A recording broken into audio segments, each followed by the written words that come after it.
Hi all, இன்னைக்கு மால்பா கிச்சனில் super டேஸ்ட்டான சம்பா ரவையில் பிரியாணி எப்படி செய்யலான்றது பார்க்கலாம். உங்கள் வீட்டில் சம்பா ரவையில் உப்புமா செய்கிறது பிடிக்கலனா இதை ஒரு வாட்டி ட்ரை பண்ணி பாருங்கள். ரொம்ப ரொம்ப டேஸ்ட்டாக இருக்கும். அதில் கொஞ்சமாக எண்ணெய் சேர்த்துருக்கேன். இப்போது பட்டை லவங்கம் சோம்பு சேர்த்துக்கலாம். முந்திரி பருப்பு, பச்சை மிளகாய்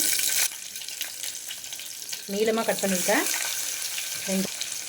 அரை ஸ்பூன் இஞ்சி பூண்டு விழுது, குட்டியாக ஒரு தக்காளி, வெங்காயம் தக்காளி வதங்கினதும் ஒரு கைப்பிடி அளவு புதினா நல்லா வதங்கிடுச்சு. இப்போது கேரட், பீன்ஸ், பட்டாணி இதெல்லாம் பொடியாக நறுக்கினது சேர்த்துக்கலாம். காய்கறி வதங்கிடுச்சு. இப்போ உப்பு, மஞ்சள் தூள், தனி மிளகாய் தூள் சேர்த்துக்கலாம். காய்கறி நல்லா வதங்கிடுச்சு. இப்போது 1.5 கப் அளவு சம்பா ரவை கோதுமை சேர்த்துக்கலாம். நம்ம பிரியாணிக்கு போலவே 1 கப் அரிசிக்கு 2 கப் தண்ணி ஊற்றுவோம். அதே மெத்தடில் தான் இப்போ ஊற்றுறேன்.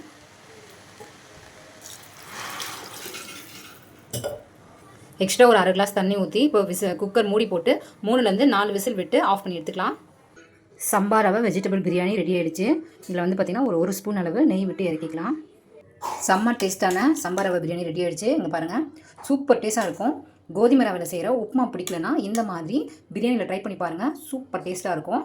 தேங்க்யூ.